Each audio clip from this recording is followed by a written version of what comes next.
Party लगातार कभी धर्म के नाम पर, कभी जातियों के बीच में नफरत फैलाने का काम कर रहे हैं। आज मैं मिर्जापुर में शिविर करके आया हूं और इन शिविरों के माध्यम से हम अपनी पार्टी के कार्यकर्ता नेताओं को इस बात को जरूर बताते हैं कि आने वाले समय में किस तरह का संकट है, और अगर इस संकट से नहीं बचाया तो हमारे लोकतंत्र को खतरा पैदा हो जाएगा।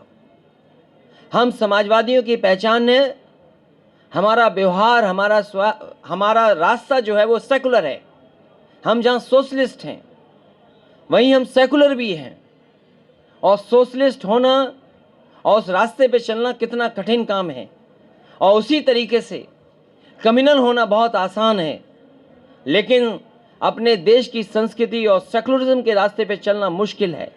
इसलिए हम समाजवादियों के सामने चुनौती ज़रूर है, लेकिन जहां हम अपने सिद्धांतों पे चल रहे हैं, डॉक्टर भीमराव अम्बेडकर जी का सिद्धांत, डॉक्टर राम मनोहर लोहिया जी का रास्ता दिखाया, वो उन पर चल करके लोकतंत्र को बचा करके, अपने समाजवादी सिद्धांत को बचा करके, और हमारे देश की जो पहचान है सेकुलर समाज, उसको बचा करके आगे एक बहुत अच्छा समाज और देश और उत्तर प्रदेश बनाने के लिए समाजवादी पार्टी लगातार काम करती रहेगी। आज तक जो भारतीय जनता पार्टी ने फैसले लिए हैं उससे हमारी अर्थव्यवस्था को नुकसान हुआ है, भारत के लोगों का नुकसान हुआ है। कहां भारत को $5 ट्रिलियन इकोनॉमी का सपना दिखाने वाली भारतीय जनता पार्टी इस बजट में एक बार 5 ट्रिलियन की बात नहीं कही। जिन्होंने कहा कि हम वो रास्ता अपना रहे हैं जिससे भारत की $5 ट्रिलियन इकोनॉमी हो जाएगी, उन्होंने अपने राष्ट्रपति जी के अभिभाषण में भी एक बार $5 ट्रिलियन की इकोनॉमी का रास्ता नहीं बताया। और वहीं उत्तर प्रदेश की सरकार कहती थी अगर दिल्ली की सरकार $5 ट्रिलियन की इकोनॉमी के सपना देख रहे हैं तो उत्तर प्रदेश की सरकार भी $1 ट्रिलियन की इकोनॉमी बनाएगी। जिस तरीके से नोटबंदी के बाद पूरी अर्थव्यवस्था चौपट हो गई, और जिस तरीके से जीएसटी लागू किया गया बिना तैयारी के, जिन कानूनों का सरलीकरण होना था, जिन कानूनों से हमारी अर्थव्यवस्था को और व्यापारियों को सहूलियत मिलनी थी, इतने बड़े पैमाने पर संशोधन होने के बाद भी हमारे व्यापारी निराश हैं, हमारे व्यापार करने वाले लोग दुखी हैं। और उसके बाद जिस तरीके से अर्थव्यवस्था को कोविड के समय पर सामना करना पड़ा है, हमारी अर्थव्यवस्था को चौपट करने का काम भारतीय जनता पार्टी के गलत फैसलों से हुआ है। जहां किसान हमारे तीनों बिलों को लेकर के धरने पर बैठे हैं, समाजवादी पार्टी का मानना है पहले दिन भी और आज भी वही बात हम कहते हैं, जिस समय ये कानून लागू हो जाएंगे, हमारे किसानों के बीच में इन कानूनों से काम होने लगेगा, तो ये हमारे किसानों के लिए डेथ वारंट साबित होगा। तीनों कानून समाजवादी पार्टी विरोध पहले भी करती थी और आज भी विरोध करती है। और मैं ये जानना चाहता हूं भारतीय जनता पार्टी के लोगों से कि अभी 1 साल या 1.25 साल के लिए कानून आगे बढ़ा दिया कि लागू नहीं होगा। जो चीज़ आज खराब है वो 1 साल या 3 साल के बाद कैसे अच्छी हो सकती है, ये तो भारतीय जनता पार्टी के लोग ही बता सकते हैं। और हम जानना चाहते हैं कि जो कानून किसानों को नहीं पसंद, आखिरकार वो कानून किसानों पे क्यों थोपे जा रहे हैं। जो इंफ्रास्ट्रक्चर की बात हो रही थी मंडी में कि हम मंडी में पैसा लगाएंगे, उत्तर प्रदेश में जितनी मंडियां समाजवादी सरकार में बन रही थी, आज सब मंडियां ठप हैं, कोई काम नहीं हो रहा। यही एक्सप्रेसवे जो बन रहा आगे आ रहा था लखनऊ से हमारे पूर्वांचल के इलाके के लिए, उसमें भी जो मंडियां बननी थी बलिया में, गाजीपुर में, आजमगढ़ में, सुल्तानपुर में, या अमेठी में, या लखनऊ में, कोई मंडी नहीं बनाई जा रही है। अगर मंडियां नहीं होंगी, कोई स्थान नहीं होगा, तो ये भारतीय जनता पार्टी के लोग बताएं कि एमएसपी आखिरकार किसानों को कहां मिलेगी। अगर एमएसपी देना भी चाहते हैं तो भारतीय जनता पार्टी के लोग वो स्थान बताएं जहां एमएसपी मिलेगी। वैसे तो भारतीय जनता पार्टी के लोग मिस्ड कॉल की परंपरा बहुत निभाते हैं। जब उन्हें सदस्य बनाना होता है तो वो कहते हैं कि हाँ फ़ोन करिए, मिस्ड कॉल दीजिए, हम आपको सदस्य बना देंगे। हम उन्हीं से कहना चाहते हैं कि कम से कम किसानों के लिए वो मिस्ड कॉल नंबर जारी करें जिस पे उन्हें एमएसपी मिल जाएगी, और वो एमएसपी जिसमें उनकी आय दोगुनी हो जाएगी। इधर लगातार जिस तरीके से अर्थव्यवस्था गिरी है, उससे काम, नौकरी और रोजगार छिन गए हैं। इन्वेस्टमेंट के नाम पर न जाने कितने एमओयू किए गए, 5 लाख करोड़ के एमओयू हुए, अभी तक इन्वेस्टमेंट नहीं आया है। डिफेंस कॉरिडोर का सपना दिखाया गया, डिफेंस कॉरिडोर नहीं बन पाया। और अगर काम, रोजगार देना है तो कहीं ना कहीं सरकार को अपने फैसलों में बदलाव लाना पड़ेगा। इधर हर चीज महंगी हो रही है। डीजल, पेट्रोल और रसोई गैस के सिलेंडर, किसी ने सोचा नहीं था कि डीजल पेट्रोल की देश के अंदर कीमत 100 रुपए के पास पहुंच जाएगी, 100 के करीब पहुंच जाएगी। और वही गरीब जिसको फ्री सिलेंडर दिया गया, उज्ज्वला के नाम पर वोट लिया गया, लेकिन जैसी सरकार आ गई तो आज सिलेंडर की कीमत 1000 रुपए हो गई। तो आखिरकार डीजल पेट्रोल का जो मुनाफा आ रहा है, जो कीमत बढ़ाने के बाद मुनाफा आ रहा है, वो आखिरकार मुनाफा जा कहां रहा है? ये भारतीय जनता पार्टी को बताना चाहिए। सरकारें उनकी हैं कि जो जनता से वसूला जा रहा है पैसा, वो किस रूप में, किस जगह इकट्ठा हो रहा है, और आखिरकार मुनाफा का रास्ता कहाँ है, कहाँ तक खत्म होता है। इसलिए समाजवादी पार्टी लगातार जनता के बीच में है। किसान के आंदोलन में न जाने कितने हमारे समाजवादी साथियों पे झूठे मुकदमे लगे हैं, न जाने कितनों को जब कभी भी किसान यात्रा निकाली होगी, कार्यक्रम हुए होंगे, देश में शायद ही कोई पॉलिटिकल पार्टी हुई होगी जिसके ऊपर इतने मुकदमे होंगे। समाजवादी पार्टी लगातार संघर्ष कर रही है और आने वाले समय में भारतीय जनता पार्टी को हटाएगी और लगातार उनके झूठे वादे किए जनता को याद दिलाएंगे। भारतीय जनता पार्टी का सबसे प्रिय जहां शौचालय है, वहीं मां गंगा का भी आशीर्वाद लेने के लिए उन्होंने न जाने क्या क्या कहा कि गंगा की सफाई हो जाएगी। आज लगातार नाले जा रहे हैं, लगातार जो पैरामीटर्स हैं जिनसे पॉल्यूशन नापा जाता है, चाहे वो डिजोल्व ऑक्सीजन हो, चाहे बीओडी हो, चाहे सीओडी हो, और चाहे उसके अंदर जो बैक्टीरियाज हैं उसकी मात्रा बढ़ती चली जा रही है। और पूरे जहाँ जहाँ से गंगा निकली है, अभी तक सफाई का कोई इंतज़ाम नहीं हुआ। और जहाँ गंगा में जो नदियाँ जुड़ रही हैं, वो नदियों की भी कोई सफाई नहीं हो रही, चाहे वो यमुना हो, चाहे अन्य नदियाँ देश की जो जुड़ जाती हैं बाद में जाकर के गंगा में। इतना बड़ा धोखा जो माँ गंगा को दे सकते हैं, वो अर्थव्यवस्था के नाम पर पूरी भारत की जनता को धोखा दे रहे हैं। इसलिए समाजवादी साथियों ने फैसला लिया, लगातार काम करेंगे और आने वाले समय में 2022 में सरकार समाजवादियों की होगी।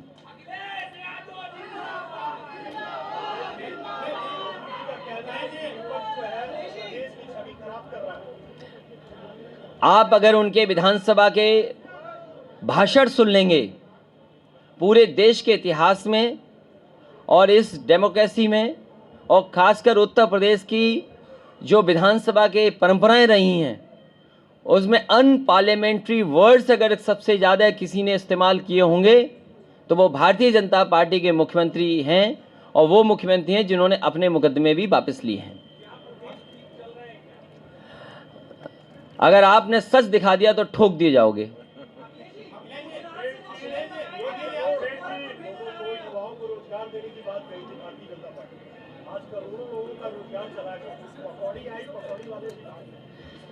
मैं बनारस के अपने पत्रकार साथियों से कहूँगा, इतिहास के पन्ने पलटिए आप। और इस देश में एक ईस्ट इंडिया कंपनी आई थी, हम लोगों ने जाना ही नहीं होगा। एक कानून कहीं पास हुआ और वो सरकार बन गई। ईस्ट इंडिया कंपनी जो कंपनी थी, एक कानून से वो सरकार बन गई।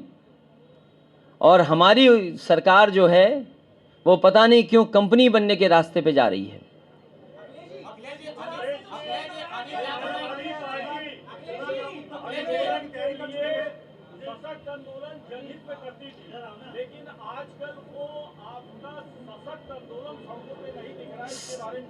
समाजवादी पार्टी के अकेले एक आंदोलन में, जो किसान आंदोलन था, लगातार अभी भी चल रहा है, उसमें 10,000 हमारे कार्यकर्ताओं पे मुकदमे दर्ज हैं। और आपको तो ये सवाल नहीं पूछना चाहिए, इसलिए कि यहाँ बनारस में किस बेरहमी से हमारे कार्यकर्ताओं पर लाठी चली है। मुझे खुशी है इस बात की कि पुलिस के लोग उन्हें लाठी मारते रहे, लेकिन किसान का नारा और नौजवान का नारा उन्होंने नहीं छोड़ा और समाजवादी पार्टी को और मजबूत करने के लिए दुगनी ऊर्जा से और दुगने जोश से जुट गए हैं। और हम तो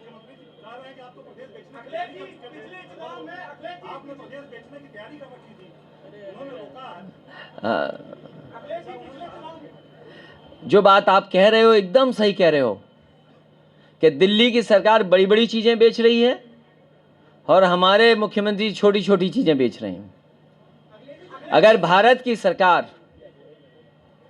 ये कहे कि हमें मोनेटाइज करना पड़ेंगी चीजें क्योंकि हमें 2.5 लाख करोड़ रुपए चाहिए, एक तरफ तो आप अपने एसेट्स बेच रहे हैं, जबकि सरकार वो अच्छी होती है जो एसेट्स बनाए। और आपसे बेहतर कौन जानेगा कि जो अपने घर मकान बेचने लगे तो उसकी हालत क्या होगी।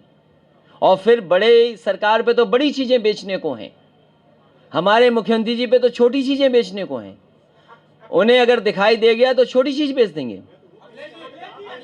नहीं नहीं, अगर ये नहीं, एक मिनट, ये पत्रकार साथी इतने समझदार हैं, इनसे ये कहिए मैं कुछ भी कहूं वो कुछ भी कहें, अरे कम से कम सच तो बता दो आप।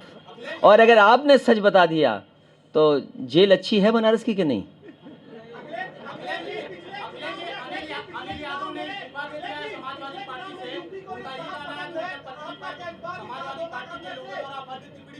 देखो, ये कांग्रेस वाली भाषा यहां मत बोलो। अरे ये छोटे छोटे कार्यकर्ताओं में लड़ाई झगड़ा चलता रहता है। ये हमारे समाजवादी लोग नया नया सीखे हैं व्हाट्सएप, इसीलिए ट्रेनिंग। मिनट, ये हमारे पार्टी के कार्यकर्ताओं से कहूंगा कि आप भारतीय जनता पार्टी और कांग्रेस के रास्ते पर मत जाइए।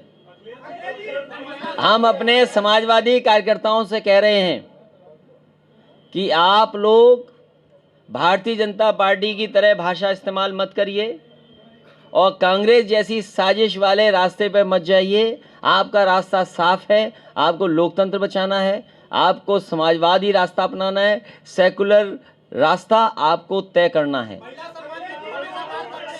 महिला सम्मान इससे ज्यादा क्या होगा? हमारे बगल में भी महिला बैठी हैं।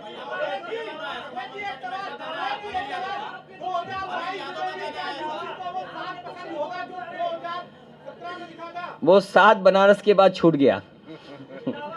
और आने वाले समय में समाजवादी पार्टी ने तय किया है कि समाजवादी पार्टी बड़ी पार्टियों से गठबंधन नहीं करेगी, छोटे पार्टियों के साथ गुंजाइश समाजवादी पार्टी रखेगी।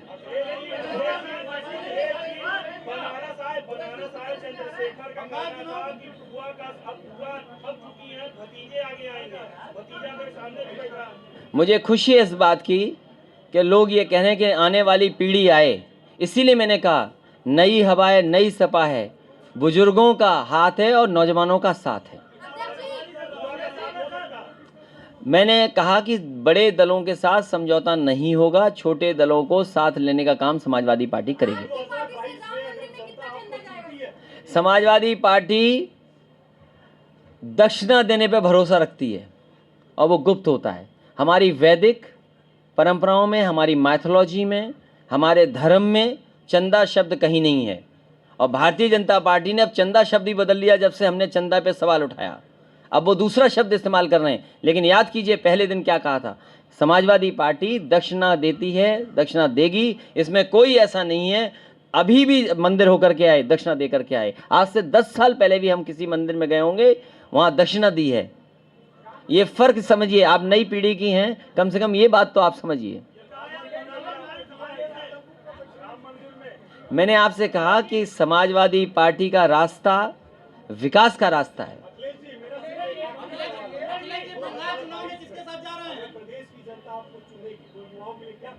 मैं अगर बता दूंगा तो भारतीय जनता पार्टी नकल कर लेगी।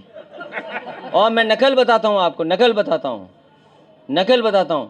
समाजवादी पार्टी माताओं बहनों को 500 रुपए पेंशन देती थी कि नहीं देती थी, और उनके डायरेक्ट अकाउंट में जाता था। उत्तर प्रदेश में सबसे पहले डीबीटी सिस्टम अगर किसी ने लागू किया था तो समाजवादी सरकार ने लागू किया था।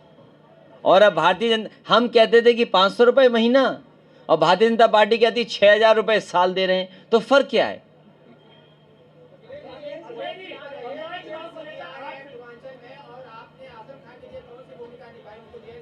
आप बचाओगे हमें और आजम खान साहब के पास झूठे मुकदमे हैं। समाजवादी पार्टी लगातार परिवार के साथ है, आजम खान साहब के साथ है। ये लड़ाई कागज और कानून की है। और आप तो बनारस में जानते हो, देखते होगे, कोई ऐसो नाराज हो जाए कोई भी मुकदमा लग जाएगा आप पर। कोई भी तहसीलदार नाराज हो जाए कहीं भी नाप लेगा।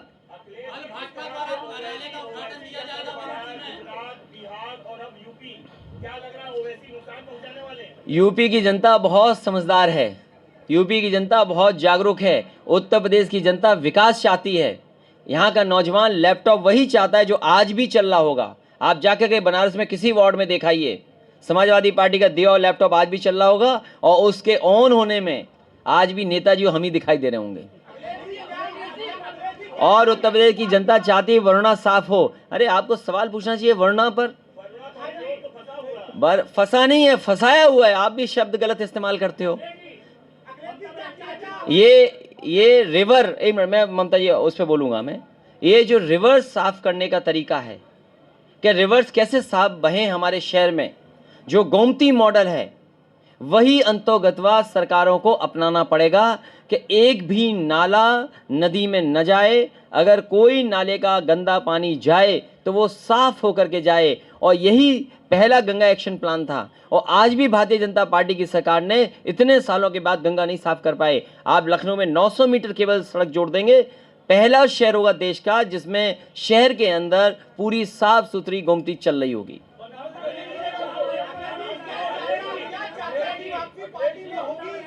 मैंने कहा छोटे दलों को सबको साथ लेकर के चलेगी पार्टी।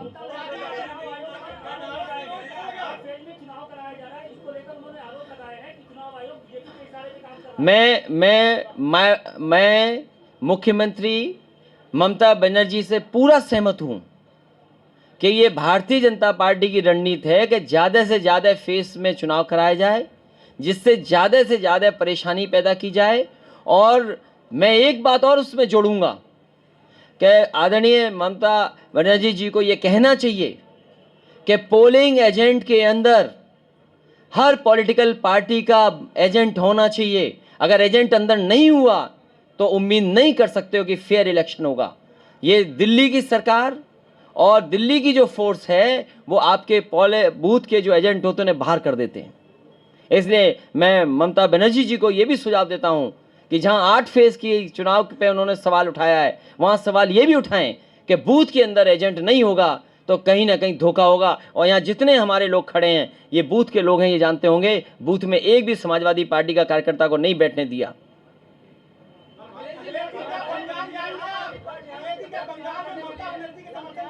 मैं यहीं से जितने भी हमारे समर्थक हैं, शुभचिंतक हैं, जानने वाले, हम सबसे कहेंगे ममता बनर्जी जी का समर्थन करें, उन्हें जिताएं, फिर एक सरकार बनाएं।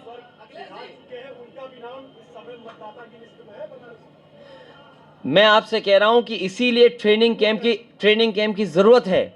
बीजेपी बहुत होशियार है, वोट बढ़ाना, वोट कटवाना, किसको कहां शिफ्ट कर देना, किससे कैसे मैनेज करना, उनके लोग करते हैं। इसलिए बहुत जल्दी समाजवादी लोग भी इसी तरह काम करेंगे जिससे हमारे असली वोटर हों। नहीं तो चुनाव के दिन अगर लाइन में खड़े हो, पता लगा आपका नाम ही नहीं है उसमें। देखिए मैं आपसे कह रहा हूं पत्रकार साथियों, मैं आपको एक मिनट, ये बहुत अच्छा सवाल पूछा इन्होंने। देखिए इस जगह मुझे नहीं पता कितने लोगों ने क्योटो देखा होगा। मैं कहूंगा कि जिन लोगों ने क्योटो अपने जीवन में देखा है वो हाथ ऊपर खड़ा कर दें। क्योटो देखा है? 2 हो गए, एक मैं हूं, एक ये हैं। मैं असली क्योटो की बात कर रहा हूं। मैं फिर एक बार कहता हूं पत्रकार साथियों से कि जिन्होंने क्योटो देखा हो वो हाथ खड़ा कर दे। और इसमें शायद मैं अकेला ही हूं जिसने क्योटो देखा है। मैं आपसे कह रहा हूं भारतीय जनता पार्टी के रास्ते से 1000 साल में भी बनारस क्योटो नहीं बन सकता। उनसे पूछिएगा 1000 साल में भी क्योटो नहीं बना सकते बनारस को। वो आप तय करो। मैं कहता हूं ज्यादा से ज्यादा दल आए, किसने रोका है लोकतंत्र में? मैं किसी को नहीं रोक रहा हूं।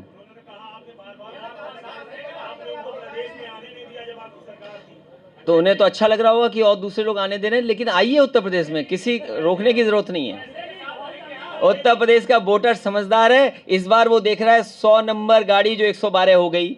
बताओ अच्छी योजना थी कि नहीं थी? एम्बुलेंस चल रही थी कि नहीं चल रही थी?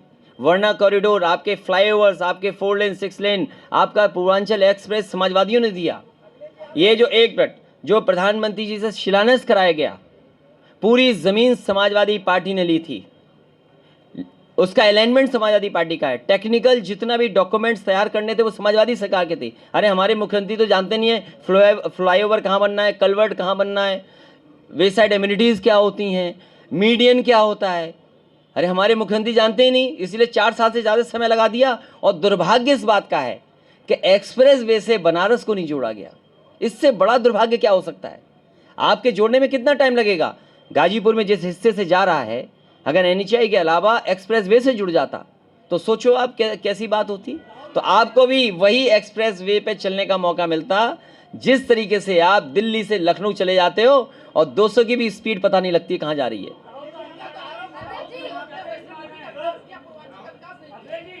सबसे ज़्यादा मेडिकल कॉलेज, सबसे ज़्यादा 4 लेन 6 लेन बिजली का काम। आप मुझे बताओ बनारस में अंडरग्राउंड केबलिंग किसने दी? वर्णा किसने दी? किस मोहल्ले में लैपटॉप दिया कि नहीं दिया? गाजीपुर में मेडिकल कॉलेज किसने दिया? गाजीपुर में ताड़ी पार वाली सड़क किसने दी? यहाँ पे जो ब्रिजेस हैं वो किसने दिए? घाट किसने दिए? घाट पे गाना किसने दिया? बिजली 24 घंटे किसने दी? और हमारी मत मानो, अपनी मत कहो, वो जो बुजुर्ग हैं जिन्हें रिटायर कर दिया, अरे जो बुजुर्ग हैं, श्यामदेव चौधरी जी है, सुनिए एक मिनट, अगर हमारी मत मानो, अपनी मत कहो, अरे कम से कम उन बुजुर्ग का कहना मान लेना। और याद रखना, उस समय जो जिलाधिकारी थे और उस पुलिस कप्तान थे, उन्होंने मुझसे कहा कि इनका धरना तुड़वा दो, नहीं जान चली जाएगी, क्योंकि भूख हड़ताल पे बैठ गए इसलिए कि प्रधानमंत्री जी के क्षेत्र में बिजली नहीं आ रही है 24 घंटे। जब मैं उनसे मिला, मैंने उनसे कहा, एक ही निवेदन मैंने उनसे किया, मैंने कहा क्योंकि प्रधानमंत्री जी का ये क्षेत्र है तो मैं आज ही 24 घंटे बिजली कर रहा हूँ, लेकिन प्रधानमंत्री जी से ये कहना कि उत्तर प्रदेश का बिजली का कोटा बढ़ा दो। लेकिन आज इतने साल हो गए हैं, आज भी उत्तर प्रदेश का बिजली का कोटा तो बढ़ा नहीं। लेकिन आप जब घर जाओगे और अगले महीने जब बिजली का बिल आएगा तो ज़्यादा दोगे कि कम दोगे? आपकी सरकार आएगी तो बिजली फ्री रहेगी। हम कुछ नहीं बताएंगे, बीजेपी वाले सुन के कर देंगे।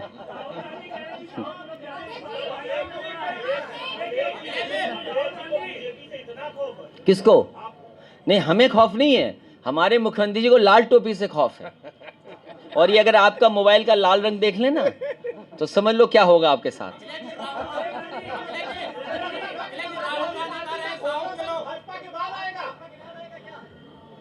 पहले भारतीय जनता पार्टी से कहो कि अपना संकल्प पत्र देखें, उसमें उन्होंने जो वादे किए थे पूरे हो पाए हैं 5 बजट में कि नहीं हो पाए हैं। हम नहीं बताएंगे क्या क्या आएगा, क्योंकि सब नकल भारतीय जनता पार्टी कर लेगी।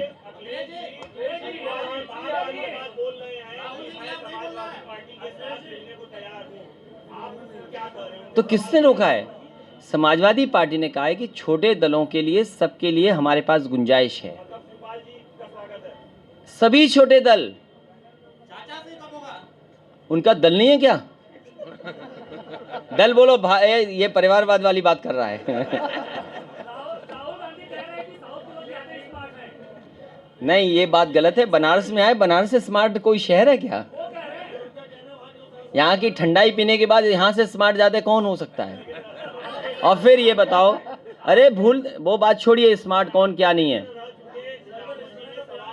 वो बात छोड़ दीजिए, वो बात छोड़ दीजिए, अरे वो बात छोड़ दीजिए। देखिए, स्मार्ट की परिभाषा वो जानते होंगे किस रूप में कह रहे हैं वो, हम उस पर नहीं जाना चाहते।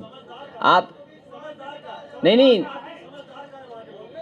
अरे भाई सुन तो लो, उन्होंने शायद ये कहा होगा कि बनारस सिटी स्मार्ट सिटी बनी है कि नहीं बनी है।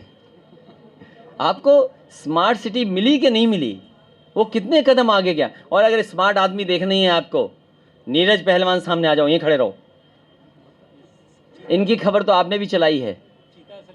ये ऐसा स्मार्ट आदमी है कि चीता को मुकाबला कर लिया इसने, चीता का मुकाबला किया। यहीं वहीं रहो बस, तो फोटो खींच गई तुम्हारी। ठीक है, धन्यवाद। ये इसलिए मैं परिचय करा रहा हूँ इसके, क्योंकि इन्होंने चीता से लड़ने का काम किया है। अच्छा, शेर की बात इसलिए नहीं कर रहे हैं, मुख्यमंत्री जी ने 2 शेर हमारे ले लिए। अभी सुनने में आया है कि लखनऊ से कोई एक ऑर्डर निकला है। हमारी लाइन सफारी देश की पहली लाइन सफारी है और आपको उस पर कम से कम गर्व होना चाहिए उत्तर प्रदेश के लोगों को कि पूरी दुनिया में, भारत में, वो भी इटावा में, नेताजी से शुरू करके मैंने उसको पूरा किया। फर्स्ट ब्रीडिंग सेंटर है एशियाटिक लायंस का। वो कहानी आपको याद होगी कि कहाँ से शेर आए, कौन सी शेरनी, क्या लकड़भग्गे। वहाँ पर पहला ब्रीडिंग सेंटर बना और शेर पैदा हो रहे हैं। भारतीय जनता पार्टी ने 4 साल से उस लाइन सफारी को शुरू नहीं किया, और इसलिए नहीं शुरू किया क्योंकि वो जानते हैं कि लोग आएंगे और तारीफ समाजवादी पार्टी की होगी। सरकारें दोनों उनकी हैं, सीजेडए को परमिशन देनी है, सेंट्रल जू अथॉरिटी को परमिशन देनी है, वो परमिशन नहीं दे रहे हैं। उत्तर प्रदेश के मुख्यमंत्री जी नहीं चाहते कि लाइन सफारी चालू हो। और देखो, जब शेर चाहिए थे तो वहीं से 2 शेर, एक शेरनी लेके जा रहे हैं अपने चिड़ियाघर में। हमारे मुख्यमंत्री जी को यही फर्क नहीं पता है कि जू क्या है, सफारी क्या है। अगर यही जानते होते तो शेर को क्यों छोटे पिंजड़े में डालोगे? शेर रहता है खुले बड़े इलाके में, तो वो इलाका है हमारा चंबल का, यमुना का, वही जो जहां पर आज लाइन सफारी है।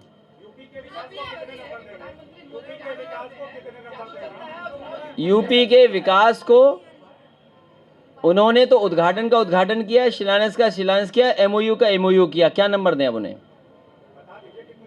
कोई नंबर नहीं दे सकते।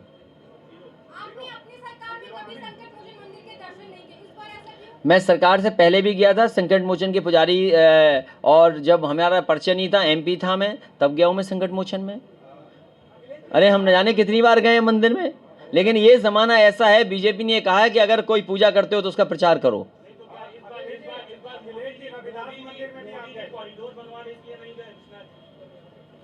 वो शुरुआत तो मैंने की है, इस बात की आपको खुशी होनी चाहिए, और हमें खुशी है इस बात की कि जिस कॉरिडोर पे काम भारतीय जनता पार्टी कर रही है और तमाम बड़ी बड़ी बातें कर रही हैं, उसकी शुरुआत समाजवादी सरकार की है। कैबिनेट का डिसीजन हमारा है, और उसके साथ साथ जिस रूप में आज बन रहा था उस रूप में नहीं था, इससे भी सुंदर रूप था। लेकिन रूप अगर बिगाड़ना है, काम अगर बिगाड़ना है, नाम अपने ठप्पा लगवाना है, तो वो भारतीय जनता पार्टी से सीखे। और मैं आपसे कहूँगा और आपसे भी कहूँगा कि आप वो डॉक्यूमेंट्स निकालिए कि आखिरकार कॉरिडोर की शुरुआत किसने की है। आप 2 तस्वीरें निकाल लीजिए मुख्यमंत्री जी को और हमारी लाल टोपी वाले, देखे कौन डर जाएगा ये देख लोगे तस्वीरें देख करके। महिलाएं असुरक्षित हैं, महिलाओं के साथ जितना बुरा हो सकता है इस उत्तर प्रदेश में हो रहा है।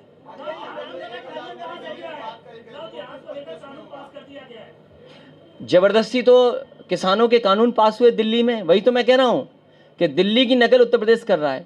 अगर दिल्ली में 3 कानून बिना बहुमत के पास कर दिए राज्यसभा में, तो उत्तर प्रदेश में वही परंपरा है कि अपर हाउस में जहां बहुमत है, जहां बहस हो, जहां हम अपनी बात कह सकें, वहां बहस ही नहीं कर रहे, सभी कानून उन्होंने पास कर दिए।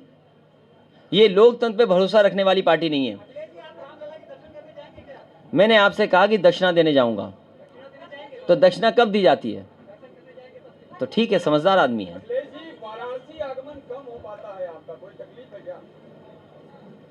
अगली बार इनको लेके चलना और हमारे साथ ठंडाई पियेंगे ये।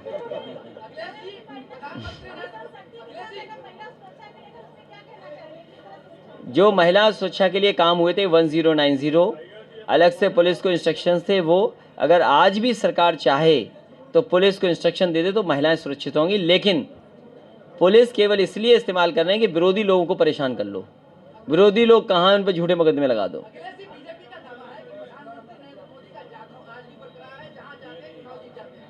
हाँ, जादू तो चल रहा है, लेकिन जादू खत्म हो जाएगा 22 तक, और अभी बंगाल में भी खत्म होगा।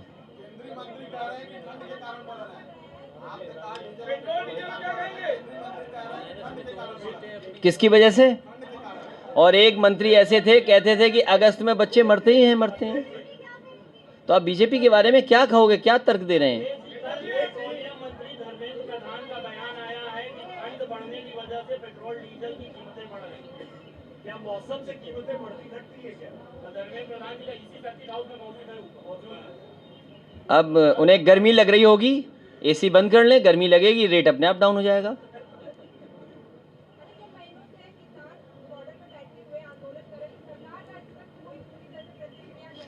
वो किसान सरकार हटा के ही हटेंगे। यूपी बजट किसी लायक नहीं है।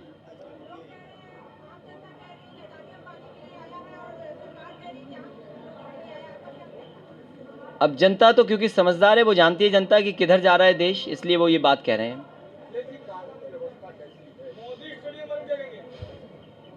जो खेलते नहीं खेल, उनके नाम पे स्टेडियम है, और हम लोग स्टेडियम बनाते हैं खेलने के लिए।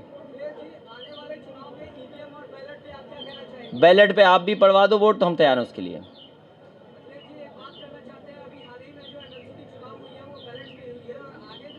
इसीलिए मैंने उस दिन भी कहा था कि बैलेट ने ईवीएम हरा दी। मैं बधाई देना चाहता हूं अपने नेता कार्यकर्ताओं को, जिन्होंने लगातार मेहनत की, जिसके परिणाम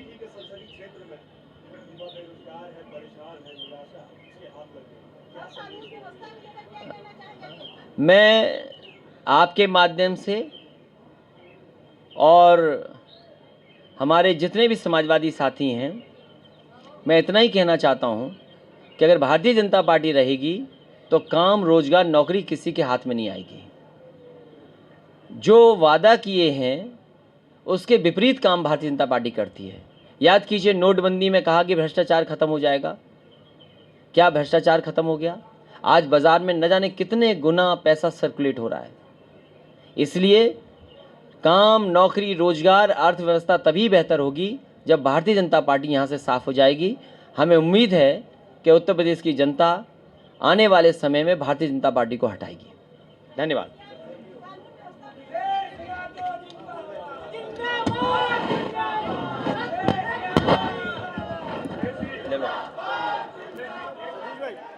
आ जाओ,